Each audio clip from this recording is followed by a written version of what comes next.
Queridos, a paz do Senhor. Hoje eu quero aproveitar este domingo, aproveitar esta manhã para compartilhar com todos vocês um texto importantíssimo para a nossa meditação, para a nossa reflexão nesta manhã. Você que tem a sua Bíblia, abra comigo em Atos, capítulo 11. Nós vamos meditar no versículo 19 até ao versículo 26. Nós precisamos resgatar o peso da palavra cristão para os nossos dias. Atos capítulo 11, vamos ler do versículo 19 ao 26. Diz assim o nosso texto: os que foram dispersos a partir da perseguição que começou com a morte de Estevão se espalharam até a Fenícia, Chipre e Antioquia, não anunciando a palavra a ninguém que não fosse judeu. Alguns deles, porém, que eram de Chipre e de Cirene e que foram até Antioquia, falavam também aos gregos, anunciando-lhes o evangelho do Senhor Jesus. A mão do Senhor estava com eles, e muitos crentes se converteram ao Senhor. A notícia a respeito deles chegou aos ouvidos da igreja que estava em Jerusalém, e enviaram Barnabé até Antioquia. Quando ele chegou e viu a graça de Deus, ficou muito alegre, e exortava todos a que com firmeza de coração permanecessem no Senhor, porque era um homem bom, cheio do Espírito Santo e de fé, e muita gente se uniu ao Senhor. Depois Barnabé foi a Tarso à procura de Saulo, e quando o encontrou, levou-o para Antioquia. E durante o ano inteiro se reuniram naquela igreja e ensinaram numerosa multidão. Em Antioquia, os discípulos foram pela primeira vez chamados de cristãos. Foram chamados pela primeira vez cristãos. Bom, amados, existe de facto uma ignorância muito grande em nossos dias. Existe de facto uma cegueira muito grande em nossos dias, onde pouco ou nada se conhece da história de nossos antepassados. Essa história, essa biografia, ela tem sido negligenciada por muitas pessoas e talvez muitos de nós esteja incluído nesse lote ou nesse grupo.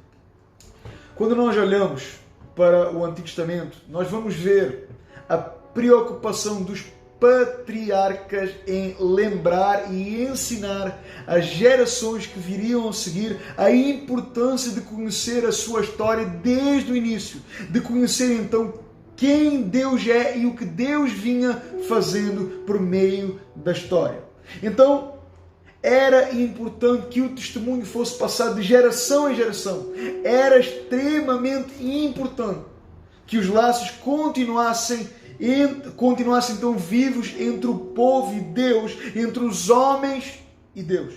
Então, era extremamente importante que as gerações conhecessem o Deus de seus pais, o Deus de seus antepassados e transmitissem esse conhecimento aos filhos e filhas que seriam então a próxima geração. E isso não podia ser negligenciado, porque as leis de Deus, os estatutos de Deus, a aliança que Deus havia feito com o homem, os princípios precisavam ser obedecidos de geração em geração. Então havia zelo, havia temor. O povo de Israel poderia ter muitos defeitos, porém o conhecimento não faltava, porque eles zelavam pela sua própria história. Entretanto, parece que em nossos dias isso tem se perdido.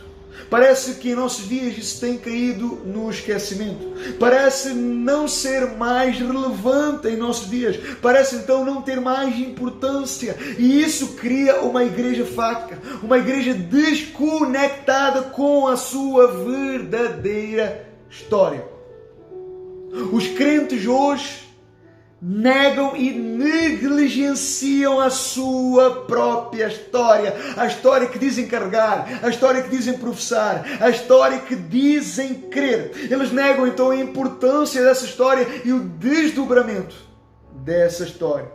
Então parece que isso em nossos dias não tem mais relevância. Parece então que isso não tem mais relevância em nossa geração. E por isso muitos crentes em nossos dias são leigos, são ignorantes. E isso cria uma geração fraca, uma geração insensata, uma geração completamente destruturada, que vai negar princípios bíblicos importantíssimos para a saúde da igreja.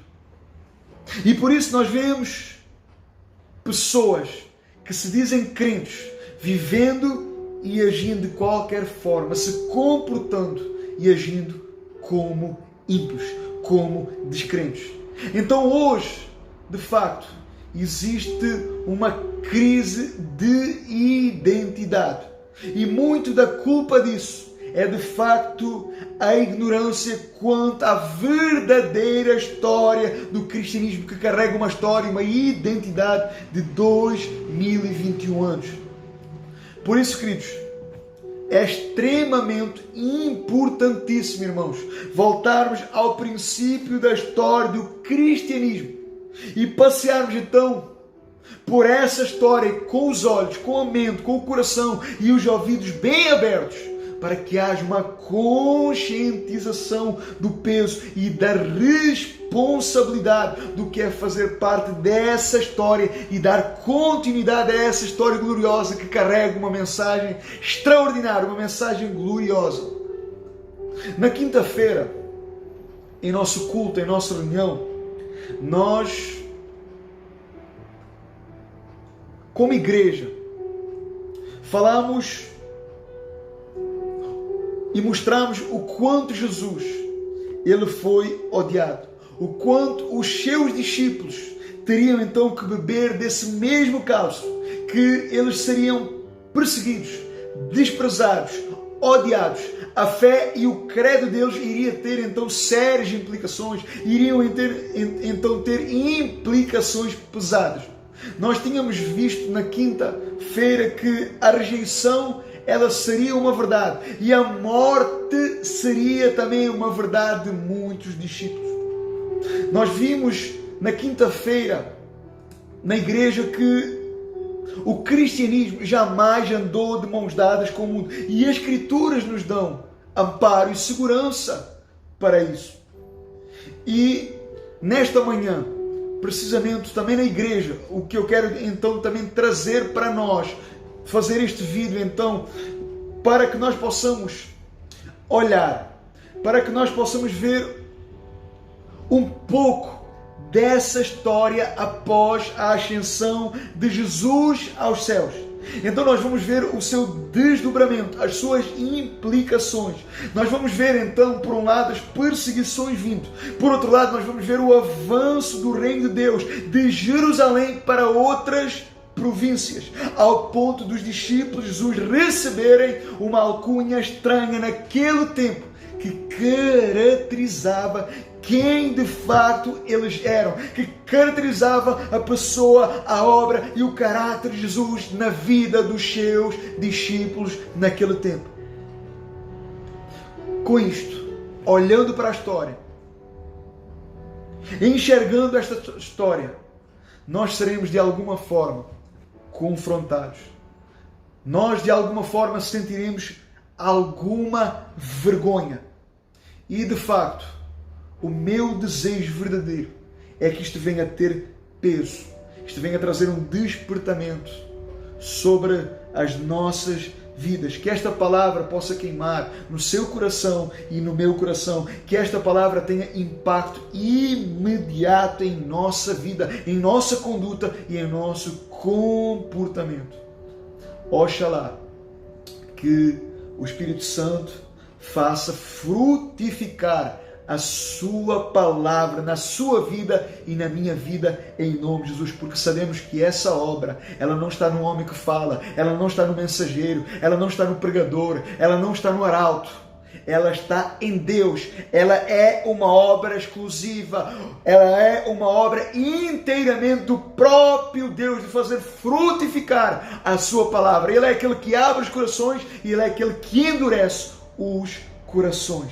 Então vamos olhar mais de perto para o nosso texto bíblico de Atos, capítulo 11, do versículo 19 ao 26. É necessário nós contextualizarmos um pouco.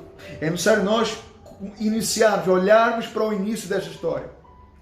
Bom, nós sabemos que Jesus é ponto. Nós sabemos que Jesus é a transição entre o velho pacto e o novo pacto.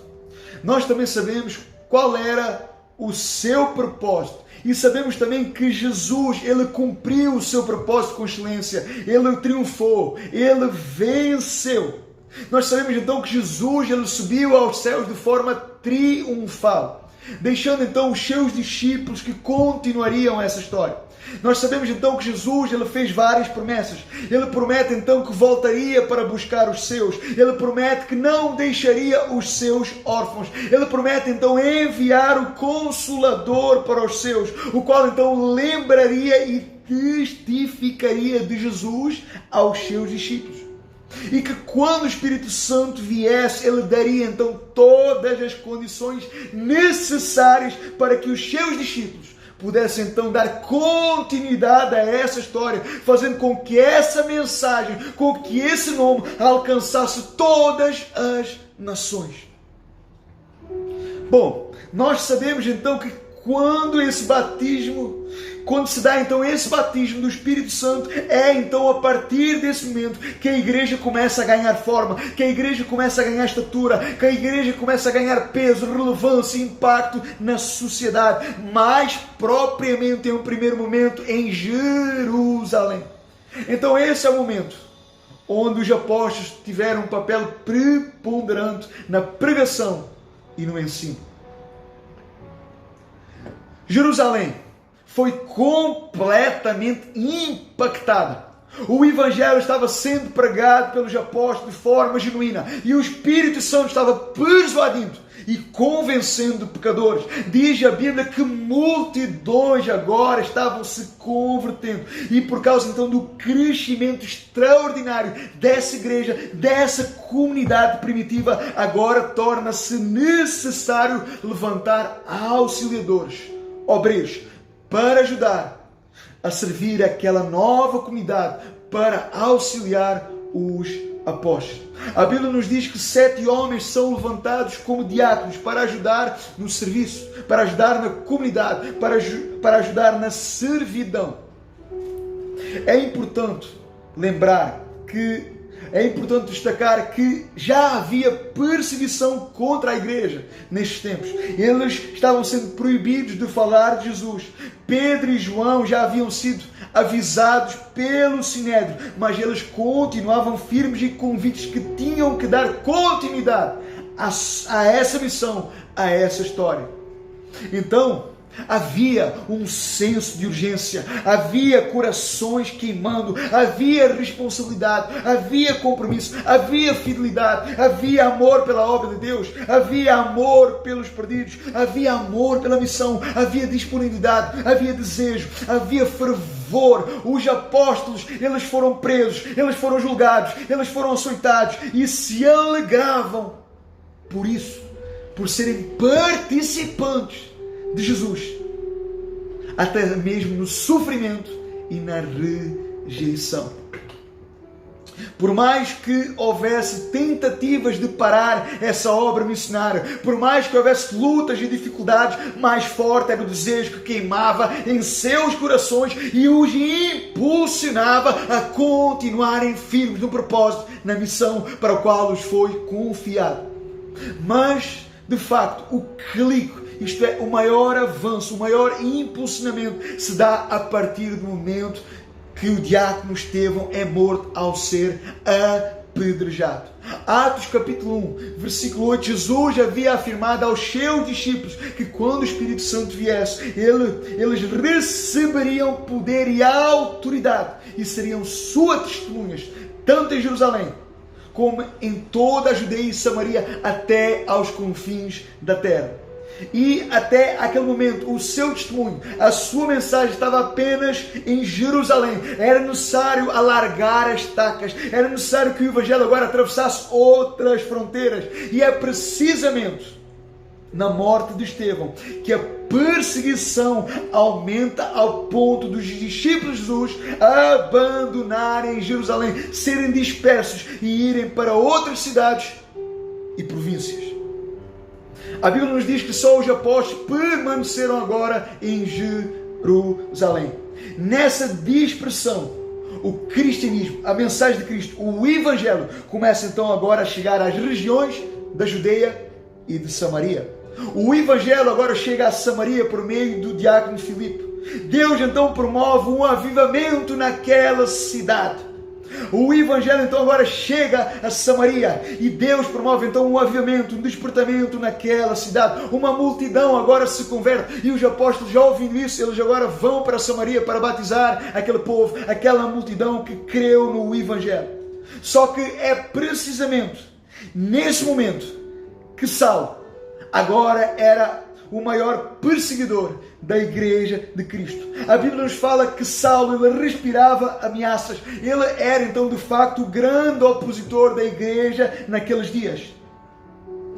E então com isso ele sai de Jerusalém para ir a caminho de Damasco, para ir então até a cidade de Damasco, a fim de prender alguns discípulos de Jesus que estavam então lá por causa da dispersão, por causa da perseguição. E é então agora precisamente nessa viagem de Jerusalém até Damasco que tudo vai mudar na vida de Saulo. Agora o opositor se torna seguidor. Agora o ódio a Jesus e a sua igreja tornar-se-ia em um grande amor e desejo por dar continuidade a essa história que ele tanto lutava para destruir, que ele tanto perseguia. Saulo agora é derrubado. Saulo agora cai e ele ali então é confrontado pelo próprio Senhor Jesus. E nesse encontro com Jesus, queridos, ele agora se rende, ele agora se prostra e agora de perseguidor ele passa agora a seguidor. E aqui se dá um momento importantíssimo na história do cristianismo, porque Saulo seria lá na frente uma personagem importante na história da igreja. De perseguidor esse homem passa agora a seguidor. Mas os primeiros anos não foram fáceis para Saulo.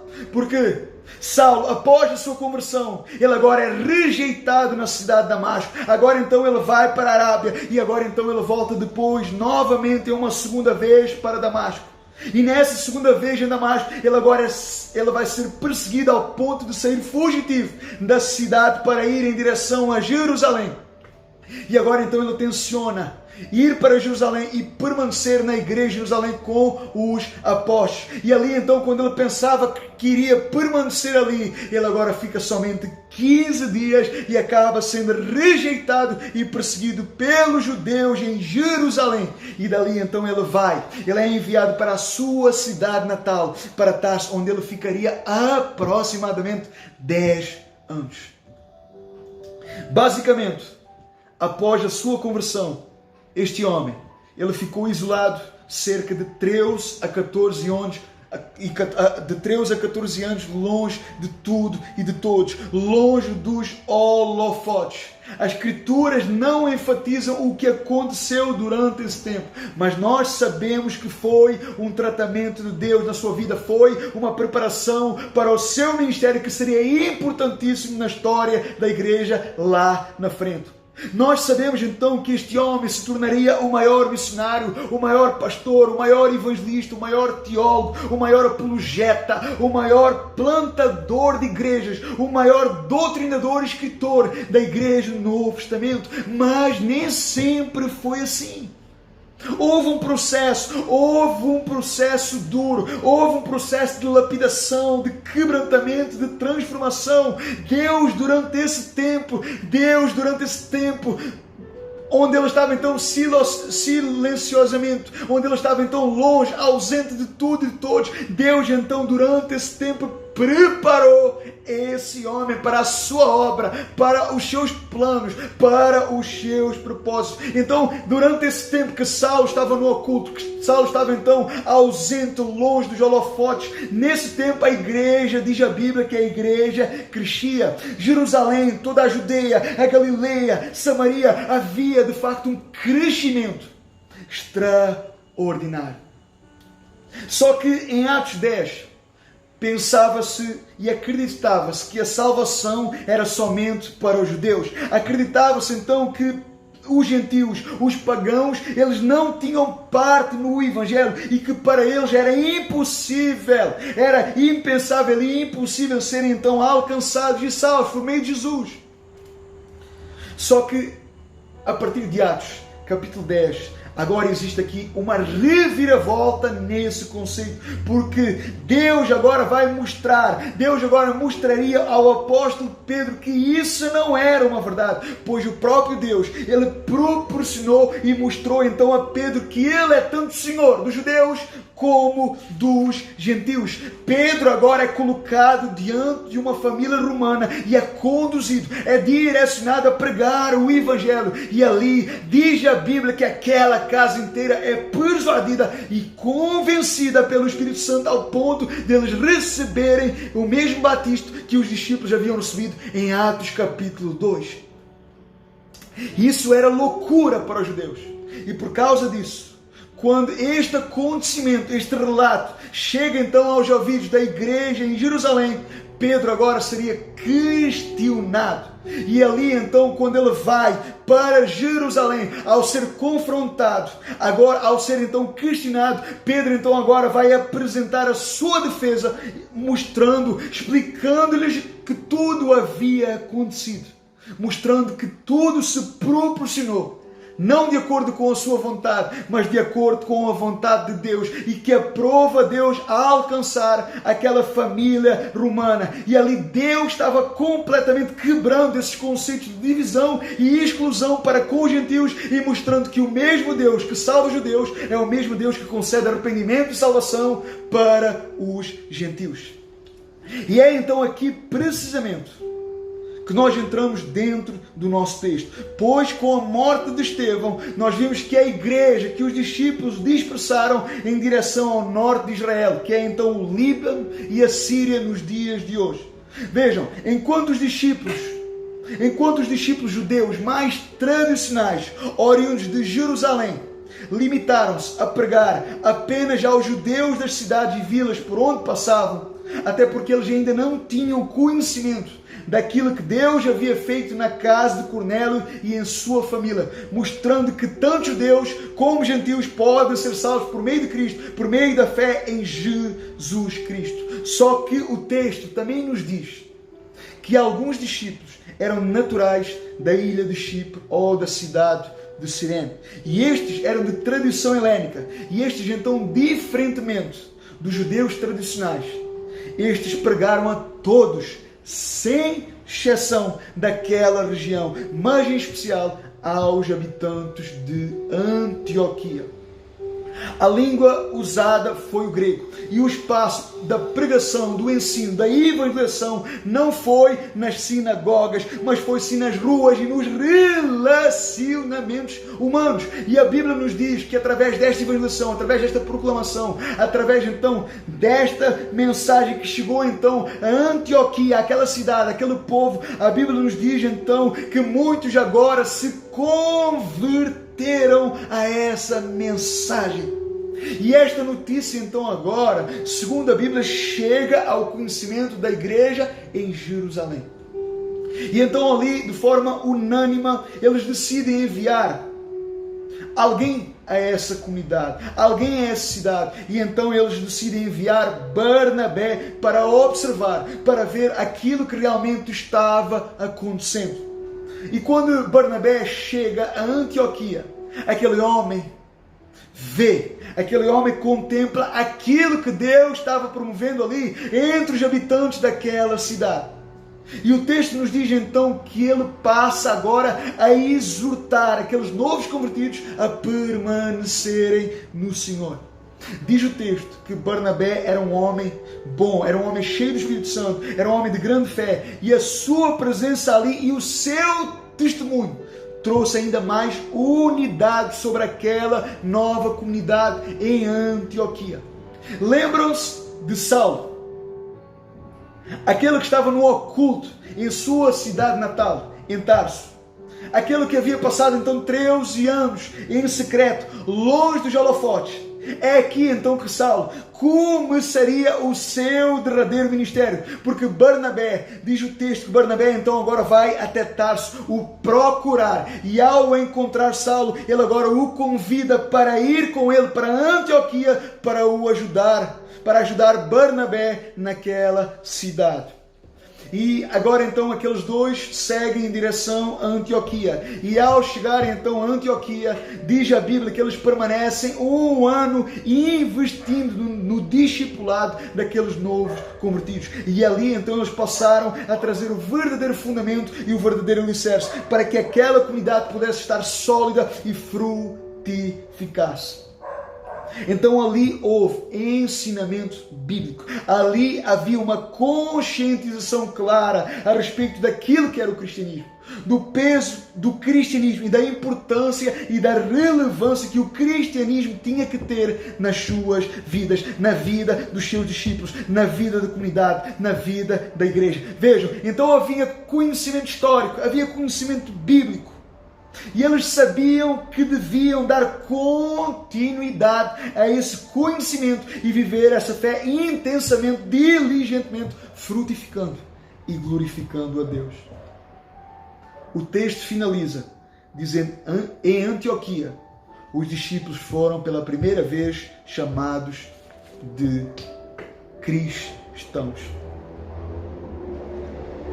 É interessante nós notarmos que os discípulos, eles não colocaram essa alcunha neles próprios, eles não se intitularam cristãos, eles não se promoveram com essa alcunha estranha naquele tempo.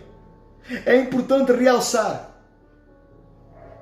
que foi o mundo, que foi a sociedade, que foi os ímpios que promoveram e caracterizaram os discípulos de Cristo naquela cidade de Antioquia como cristãos.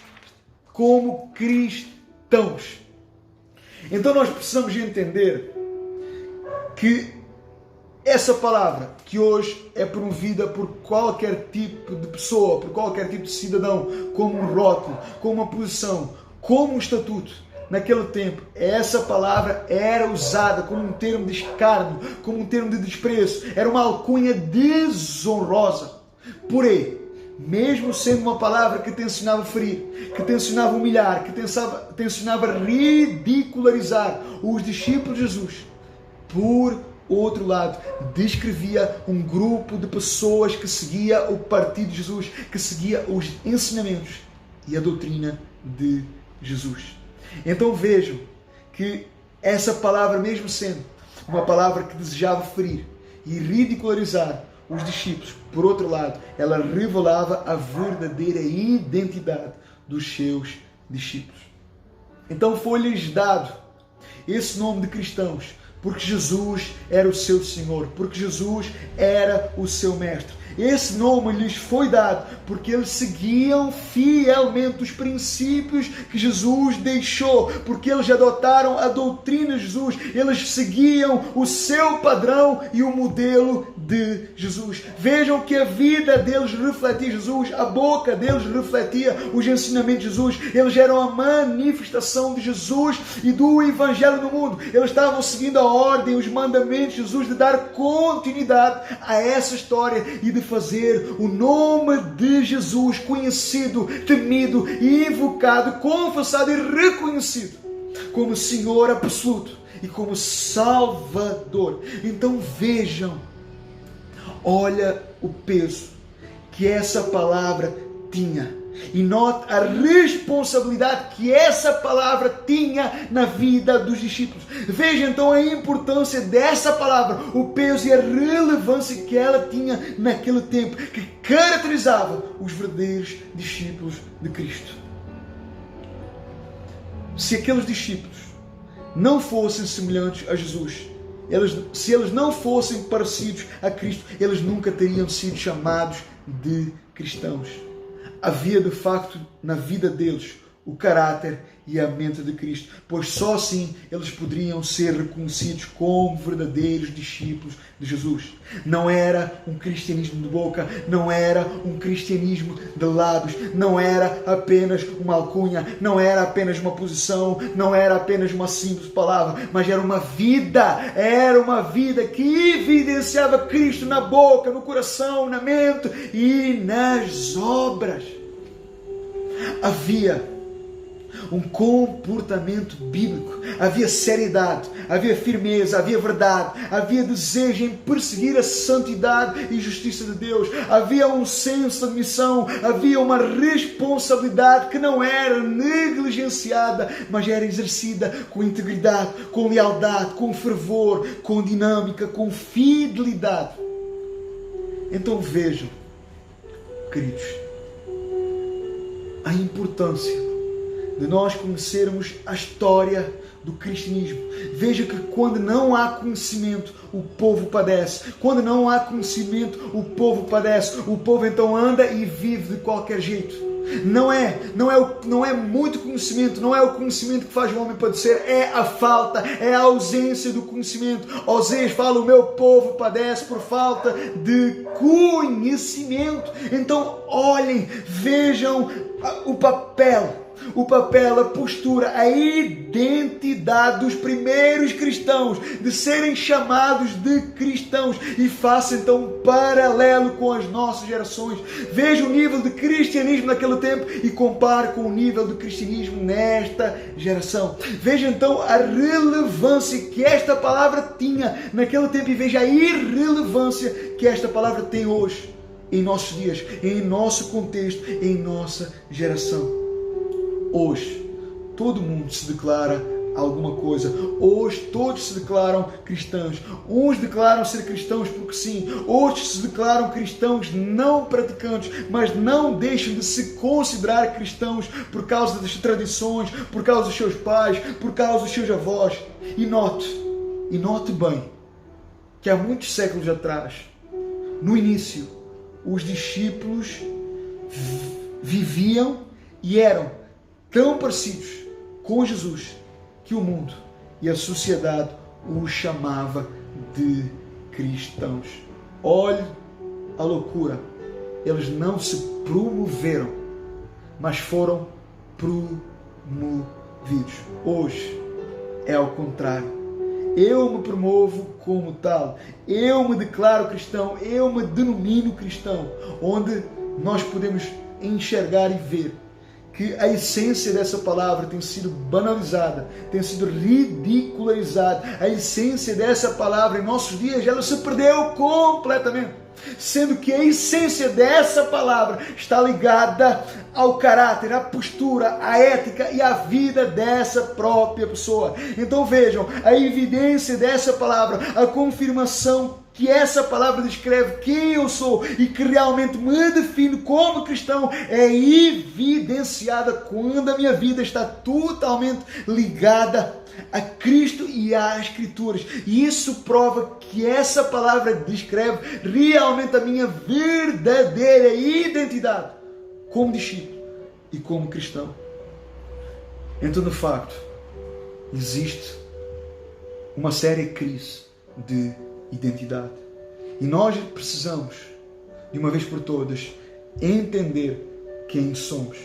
E a nossa vida, por incrível que pareça, evidenciará o que somos e quem somos. Vejam, nós podemos muito bem estar carregando esse título, carregando essa posição e basicamente ser indignos desse nome, porque a nossa vida pode não estar a retratar essa verdadeira identidade. Então, cuidado para que nós não venhamos negar esta história e o seu desdobramento. Esta história, esta mensagem, ela chegou a nós porque assim Deus permitiu. Ela atravessou fronteiras, ela atravessou oceanos, ela atravessou obstáculos, dificuldades, lutas, porque aprova Deus guardar a sua palavra, fazer com que a sua palavra, fazer com que a sua mensagem chegasse até nós. Deus guardou a sua história, Deus guardou a sua palavra para que ela pudesse vir a nós, para que ela pudesse nos alcançar, para que ela pudesse nos transformar e para que nós possamos então assim dar continuidade a essa mensagem, mas não de forma superficial, não de forma insensata, não de qualquer jeito, não de qualquer maneira, porque Deus é santo, porque a sua mensagem é santa e porque a sua igreja deve ser santa e viver em santidade. Então, é um momento de reflexão, é um momento de refletir. Não podemos mais oscilar ou cochear em dois pensamentos. Nós não podemos desprezar a palavra de Deus. Não podemos continuar vivendo um cristianismo superficial. Precisamos agir de acordo com essa fé. Precisamos agir de acordo com esse credo. Precisamos agir de acordo com as Escrituras, de acordo com a palavra de Deus. O nosso comportamento deve ser bíblico, as nossas atitudes devem ser bíblicas, a nossa vida deve e tem que ser mais bíblica. A identidade que nós devemos carregar e confessar, ela tem que ser visível. Ela tem que ser notória. A luz de Cristo, a glória de Cristo, o caráter de Cristo, a palavra de Cristo, o amor de Cristo devem ser uma realidade em nossa vida, na vida da igreja, na vida do povo de Deus. Então que nós possamos, de facto, refletir e examinar as nossas vidas. Cada um de nós é chamado a examinar a sua própria vida. Cada um de nós é chamado a olhar ao espelho e ver quem de facto nós somos e o que as pessoas têm visto em nós. Porque o verdadeiro discípulo, ele será conhecido de longe e a sua luz brilhará, e isso será notório, isso será evidente. Estes discípulos evidenciavam Cristo de tal forma que as pessoas, que o mundo, que a sociedade contemplava eles e os chamava de cristãos. A vida deles evidenciava Cristo e a sua mensagem. Eles seguiam, eles se assemelhavam àquele Jesus que havia sido crucificado. O que as pessoas têm visto em nós? O que as pessoas têm visto em nossas vidas? Será que as pessoas veem em nós o caráter de Cristo, a pessoa de Cristo, o amor de Cristo? Será que realmente nós temos manifestado essa diferença, essa luz? Será que de facto as pessoas veem Cristo em nós? Essa é uma pergunta que nós devemos responder individualmente. Que esta palavra que vem para mim e para si, que ela venha produzir frutos, que ela venha produzir impacto e que ela venha ter peso em nossas vidas. Que nós possamos ser exemplares, que nós possamos ser diligentes e que haja uma conduta, que haja um refletir de Cristo em nossas vidas. Que a nossa vida evidencie Cristo, que as nossas obras evidenciem Cristo e que o nome de Cristo não seja envergonhado, que nós não venhamos ser pedra de tropeço na vida de ninguém, mas que nós sejamos instrumentos, que nós sejamos, sim, luz e sal no meio das trevas. Que Deus abençoe a sua vida poderosamente, em nome de Jesus. Reflita e examine a sua vida diante deste texto, diante desta mensagem, pois é necessário que nós nos examinemos. Amém? Deus abençoe.